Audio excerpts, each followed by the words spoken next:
반갑습니다. 대성마이맥 수학 강사 차영진입니다. 자, 오늘은 이제 2022학년도 대수능을 위한 첫 번째 평가원 모의고사, 6월 평가원 모의고사 있었어요. 자, 그래서 총평 같이 진행해 볼 거고요. 자, 오늘 이제 시험 보느라고 너무 피곤하고 너무 힘들었을 거예요. 정말 수고 많았고요. 자, 하지만 올해 여러분들은 좀 바쁩니다. 자, 이게 신수능이에요. 자, 올해가 개정 교과로는 2년 차고 개정 수능으로는 1년 차입니다. 자, 그래서 처음 보여진 모의고사이기 때문에 이것의 의미를 어떻게 분석해 둘 것이냐에 따라 앞으로의 여러분의 수험생활이 굉장히 많이 달라질 수 있어요. 자, 그래서 이슈별로 하나씩 체크해보고 가장 중요한 것은 무엇이었는지 같이 살펴보는 시간을 갖도록 하겠습니다. 자, 첫 번째, 선택 과목에 대한 이슈가 있을 거예요. 자, 이 부분에 대해서는 선생님이 자세히 설명하진 않고 결론만 이야기하도록 하겠습니다. 자, 이 선택 과목 점수 조정 식이 어떻게 되었는지, 그리고 그것에 의해서 어떤 유불리가 사실 안 생기거든? 그것을 지난 겨울에 이제 한석원 선생님, 이창훈 선생님이랑 같이 이야기를 했었는데, 선생님이 아직 순위가 좀 낮아서 그래서 라이브를 선생님이 안 하게 됐습니다. 자, 그래서 거기에서 이제 한석원 선생님, 이창훈 선생님 대신 말씀해 주실 테니까, 자, 그거 잘 참고하고 선생님들께 잘 부탁드립니다. 자, 그러면 어떤 것을 선택해도 사실 유불리가 없다라는 것을 여러분이 금세 알 수 있을 거예요. 수학을 공부했다면. 자, 그래서 일단 결론은 이겁니다. 선택 과목을 왜 바꿔해요? 일단 첫째로 이번 수능 시험지를 보게 되면 물론 선택 집단 간에 약간의 학력 격차가 있기 때문에 그래서 약간의 난도 차이가 있긴 있어요. 하지만 그것이 크리티컬하냐? 그렇지가 않습니다. 자, 이 선택 과목에 있는 뒤에 서너 문제들은 모두 동일한 결로 출제가 되었습니다. 그저 계산이나 습관적인 것으로 처리할 수 없다라는 게 세 과목 모두 다이고요. 각각 그 개념의 본질, 그것의 의미, 그리고 그것의 목적, 이걸 정확히 알지 못하면 그러면 이것은 일반적인 다른 방법으로는 접근하기 어려운 그와 같은 똑같은 방식을 취하고 있기 때문에 자, 세 과목 실질적으로 공부하기에 있어서도 큰 유불리가 없어요. 근데 이런 기사 제목이 너무 많아서 선생님이 좀 생각을 많이 해봤습니다. 정말 이런 기사 제목을 쓴 사람의 입장이 돼서 프로파일링을 해봤어. 도무지 너무 말도 안 되는 얘기고, 이 말이 무슨 얘기냐면은 재수를 결정할 마지막 그런 이야기와 똑같은 거예요. 지금껏 선택 과목 공부 안 해온 게 아니라 열심히 해왔잖아요. 가슴에 손을 얹고 생각을 해봐. 그래서 내가 지금 A에서 B로 바꾸는 게 나아 보인다고 해서 만약 바꾼다고 쳐봐. 그럼 지금까지 공부한 만큼을 다시 공부해야 되는 거 아니야? 그렇게 해도 동일한 점수를 맞는다는 거예요, 일단. 그 이상을 해야 조금이나마 그 유리해 보이는 어떤 그런, 사실 그런 것도 별로 유리하지 않지만 그 부분을 맞게 된다는 뜻입니다. 모든 과목이 동등하게, 이 세 개의 선택 과목이 동등하게 다 공부가 잘 돼 있거나 아니면 내가 선택한 이 과목에 대해서 한 단원조차 제대로 하지 않았다. 그럴 경우에만 이게 맞는 말이 되는 거예요. 아니, 선생님은 과고 출신이잖아요. 그래서 투 과목을 사실 다 했었어. 물투, 화투, 색투. 그래서 모의고사 볼 때 이렇게 물리투 좀 풀다가 재미없으면 이렇게 풀었던 기억이 나거든. 그런 경우에만 지금 결정할 수 있는 겁니다.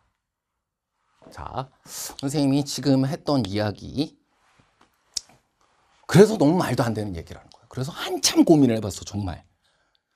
첫 번째, 이걸 쓴 사람이 수학을 전혀 모르거나, 그래서 원점수, 조정점수, 이것이 무엇인지, 그게 어떤 의미인지 전혀 모른다. 그럼 이해가 돼. 아니면 그걸 알고도 이렇게 썼다. 이건 나쁜 거예요, 나쁜 거예요. 더 자극적으로 쓸 방법도 있잖아. 재수를 선택할 마지막 기회, 이렇게. 자, 이런 것에 현혹되지 않습니다. 뭘 공부하든 큰 차이 없습니다. 지금 공부하고 있는 그 과목을 공부를 해온 게 있다면 그거 아깝잖아요. 다 맞도록 공부하세요. 그게 답입니다. 자, 다음은 두 번째 이슈. 이게 모평 지나고 나면은 자꾸 비교를 하게 됩니다. 내가 아니어도 주변에 의해서 비교를 하게 되는 경우가 있어. 그래서 난이도가 어땠는지 되게 궁금해합니다. 근데 이 난이도라는 게 굉장히 자의적이고 상대적인 개념 아닌가요? 선생님한테 물어본다면 선생님 쉬웠나요? 오, 너무 쉬웠어 라고 말하지. 왼손으로 다 풀었어 이렇게. 그러나 주변에서 뭐 다들 쉬웠다고 하는데 나는 어려웠을 수 있는 거잖아. 그게 더 중요한 거지. 주변에서 다 어렵다고 떠들고 있는데 나는 쉬웠을 수도 있는 거잖아. 그게 더 중요한 거지. 그래서 난이도에 대해서 그리고 주변과의 비교에 대해서 그 점수 비교한다고 뭐 달라지는 게 아닙니다. 어떻게 공부했는지를 비교해야지. 쟤 몇 점이고 난 몇 점이고 이걸 왜 그걸 비교하냐고요. 점수만 계속 보고 있으면 점수가 오르나? 아니잖아. 자, 그래서 스스로도 그 생각 절대 하지 마시고, 그리고 주변에서 이렇게 될 경우에도 자기 방어를 좀 잘 하세요. 집에 오면 뭐 나라도 그러겠어. 중요한 시험이니까 잘 봤어? 하고 물어보지. 그럼 뭐라고 물어봐? 아들 잘 봤어? 이렇게 물어보겠지. 근데 이제 답을 안 하고 있으면 뉴스에선 쉬웠다던데 뭐 이런 식으로. 고의가 아니에요. 그분들은 여러분한테 이게 어쩔 수 없이 제대로 되지 않은 어떤 정보, 그걸 기준으로 여러분한테 뭔가 응원이든 조언이든 뭔가 그런 것들을 시도하게 돼 있어요. 자, 그런 부분에 대해서는 스스로 좀 이건 지금은 별로 중요한 거 아니랬어, 차쌤이.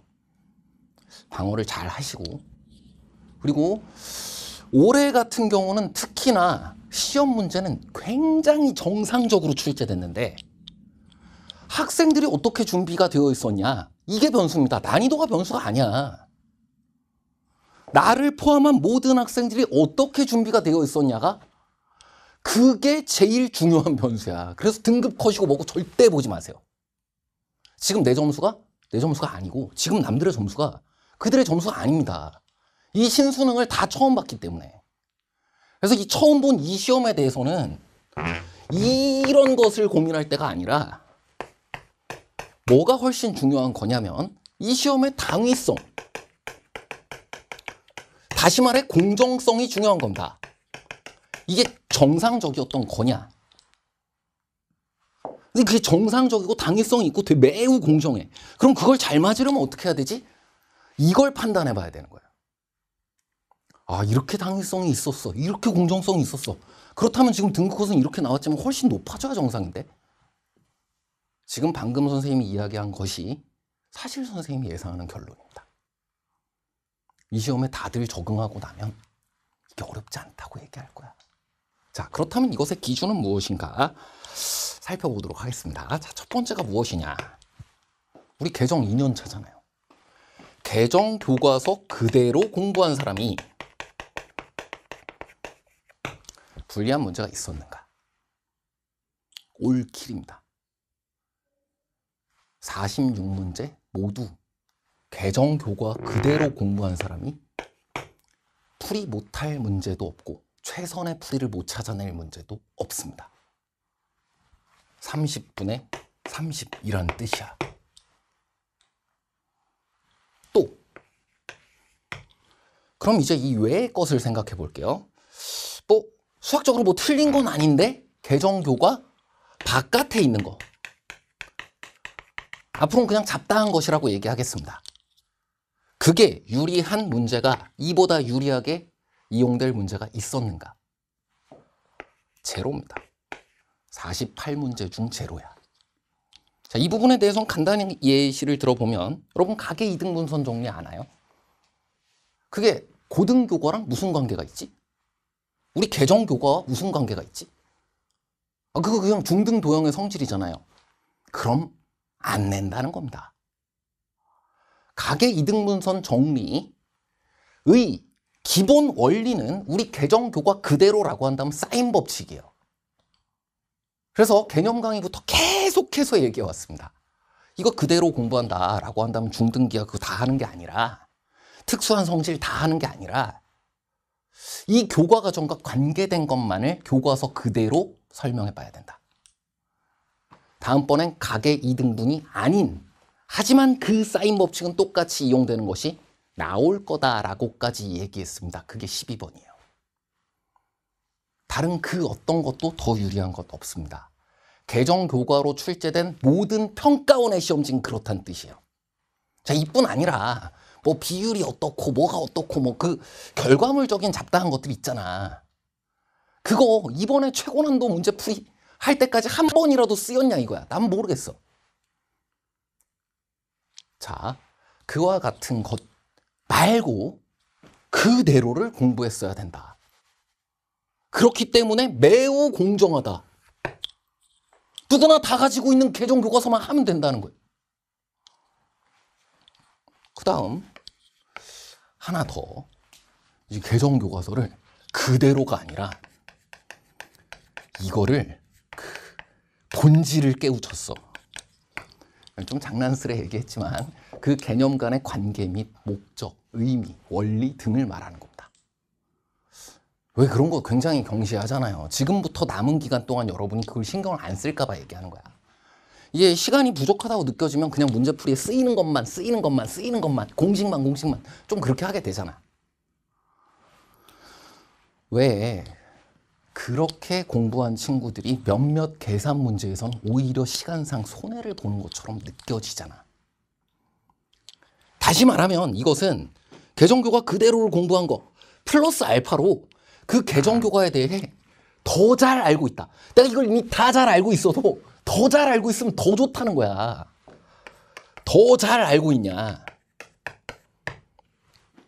이것을 평가원이 시험지에 그대로 구현했습니다.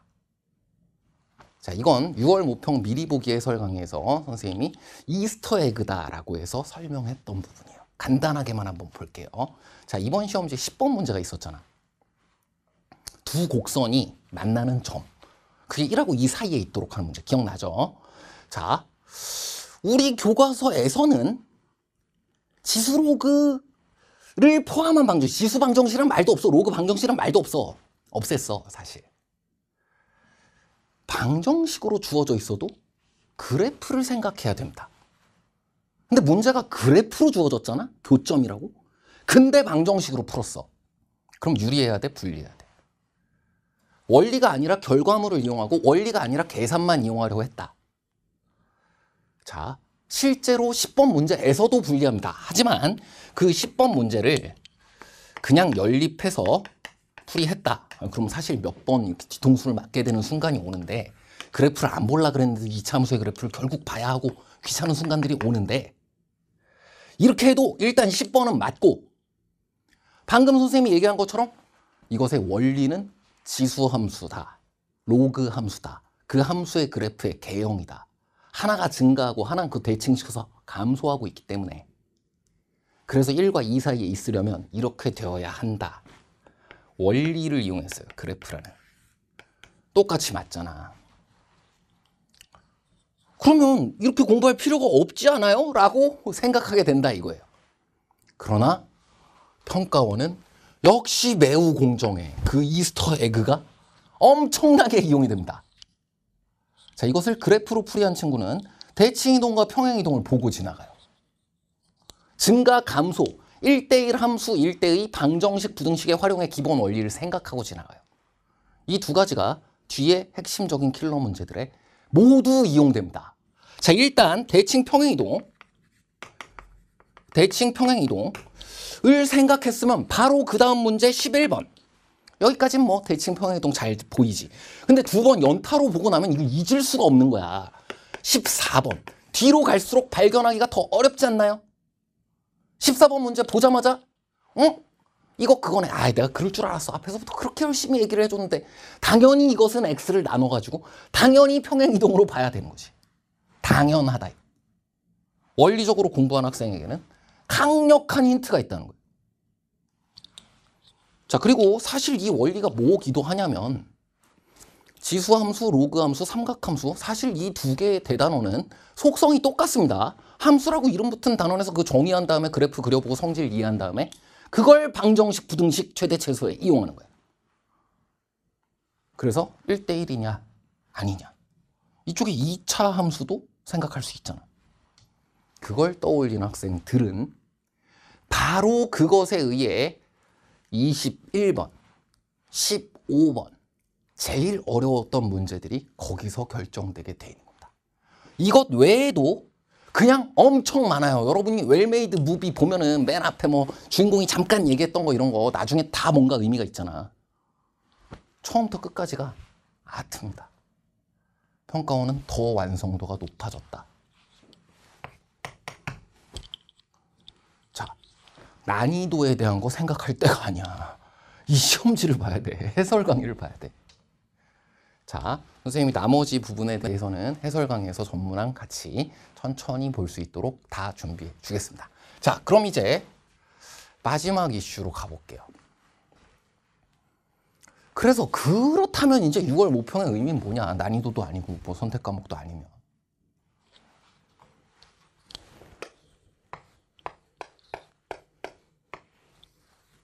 앞으로의 기준입니다. 여러분이 무엇을 공부해야 되는지 내용적인 기준도 되고요. 지금 내가 어떤 상태인지 진단하고 무엇을 해야 되는지, 앞으로 뭘 할 거냐. 지금 점수가 내 점수가 아니고 싶다라고 한다면 어떻게 해야 그 점수에 도달할 수 있냐. 그 현 상태를 파악하고 내용적으로 무엇이 옳은 것인지 올바른 것인지 그걸 판정할 기준이 되는 겁니다. 자, 이번 시험 1등급 뭐 한두 개 아니면 다 맞고 막 이렇게 잘 봤어요. 만약에 그런 친구 있다면 지금 잘해오고 있다는 뜻이야. 단 앞으로 늘어지지 말고, 잘 봤다고 여름 덥다고 늘어지는 친구 많아요. 그러지 말고 그대로만 해나가면 돼. 잘하고 있다는 뜻이야. 그대로 잘하면 돼. 근데 5문제 이상을 그냥 못 푼 게 아니라 손도 못 댔다. 그러면 모른다는 뜻입니다. 개정 교과서를 모른다는 뜻이에요. 내가 손도 대지 못하겠어 했던 문제가 5문제 이상이면 그럼 사실 지금 딴 거 할 때가 아닙니다. 해설 강의를 보더라도 그 문제들에 한해서는 쓰인 개념을 차쌤이 뭐라고 얘기하는지 그것만 들어야 돼. 다시 개념으로 돌아가서 교과 개념. 내가 그걸 알고 있다면 읽혔을 것이고 손을 댈 수 있었어. 아는데도 손을 못 댔다면 그건 제대로 아는 게 아니야. 그러니까 현 주소 이와 같이 확인하라는 거예요. 자, 그렇다면 5개는 안 돼. 내가 손 못 댄 거는. 근데 틀린 건 5개 넘어가. 뭐 이런 친구들도 있을 거 아니에요. 자, 그런 경우는 아주 매우 일부분에 대해서는 개념적인 결함이 있을 수는 있으나 개념 자체를 아예 모르지는 않는 겁니다. 그런데 그걸 문제풀이에 이용할 줄을 모르는 거지. 개념을 문제에 이용할 줄을 모르는 거지. 다 읽혔으면 그거대로 생각을 해야 될 거 아니에요. 그거대로 생각 도구, 개념대로 생각하고 문제를 접근해 나가는 강의, 바로 팔로워 강의 같은 것을 앞으로 공부해보고 문제를 개념을 통해 접근해 보겠다. 내가 지금 모르는 게 아닌데 근데 안 풀리고 있는 거잖아요. 자, 그러면 내가 가지고 있는 걸 잘 지키고 이용해봐야지. 선택 과목 뭐 갑자기 바꾸는 거 이상하다라고 했듯이 지금 내가 개념을 안다면 내가 할 수 있다는 뜻인 거예요. 자, 그래서 세 부류로 정리를 했습니다. 내가 잘 봤다고 생각해. 그러면은 방심 말고 유지 잘하세요. 5개 이상이 손도 못 댔다? 그럼 나는 몰라서인 거야. 몰라서인 거야. 해설 강의에서 뭐 보라고? 쓰인 개념. 거기로 돌아가야 돼요. 그걸 알면 달라질 거야. 다른 문제들은 왜 손을 댔니? 아니까. 그럼 어려운 문제들은 끝까지 모르겠는 것만 있나? 아니야. 알면 돼. 그리고 이 사이다. 내 손도 못 댄 거는 5개는 안 되지만 못 푼 거는 꽤 된다. 자, 그러면 개념을 알고는 있어. 이거를 어떻게 문제풀이에다가 적용할 건지 요걸 생각해야 됩니다. 앞서 보았듯이 이거 이외의 것 하나도 안 내요. 다른 거 필요가 없어. 지금 이 시험지가 입증해 주는 거야. 해설 강의를 통해서 자신 있어요. 이 이스터에그 및 이 공정성 및 이 이상의 더 좋은 풀이어 방법이 없다. 그걸 갖고 있잖아. 질적인 공부를 하라는 겁니다. 개념을 따라서. 그게 팔로워 강의의 이름이 팔로워입니다. 자, 앞으로 어떻게 신경 쓸 것이냐. 그리고 하나만 더 얘기하자면 기준이자 좀 도전의식도 있어야 돼. 이렇게 된 경우 많이 걱정 안 하는데 놀진 마세요. 자만하진 마세요. 이런 경우에는 문제를 풀어보고 모의고사를 풀어보고 이러는 거가 좀 두려워질 수가 있어. 아닙니다. 지금 이것도 기준인 거잖아. 내가 어떻게 이것을 써먹을 것이냐, 어떻게 생각하고 내 부족한 부분을 찾아서 공부할 것이냐. 수학은 사실 그런 거거든요. 내가 안 되고 있는 게 있으면 그거를 어떻게 해야, 내가 뭐가 준비됐어야, 뭘 알고 있었어야 라고 타겟팅 돼서 공부하기 시작하면 이전과 굉장히 달라질 수 있어. 또 깨져도 괜찮으니까 계속 시도하세요. 시도를 멈추지 말고, 이게 한번 뒤었다 해서 계속 피해 다니면 그러면 절대로 그것으로는 여러분 해결되지 않습니다. 내가 이렇게 진단했듯이 또 맞서 보겠다. 파이널 모의고사 또 풀어보겠다. 또 시도해 보겠다. 그러면서 달라진 나를 발견하겠다. 이렇게 생각하셔야 됩니다. 자, 6월 모평. 기다리고 기다리던 이 6월 모평이 너무나 사실은 완벽, 뭐 무슨 단어로도 어울리지 않아요. 이 이상일 수 없어. 너무나 공정하게, 너무나 최상의 것으로 여러분에게 모습을 드러냈습니다. 자, 6평 보느라 정말 수고 많았고요. 하지만 이게 우리에게 든든한 기준점이 되어줄 테니까 해설 강의 꼭 보고 앞으로 어떻게 공부해 나가야 되는지 꼭 기준 삼아서 꼭 성공하시길 바랍니다. 오늘은 우선 너무 수고 많았으니까 당일인 친구들은 잘 먹고 잘 쉬세요. 일어나 보면 해설 강의가 모두 올라와 있을 겁니다.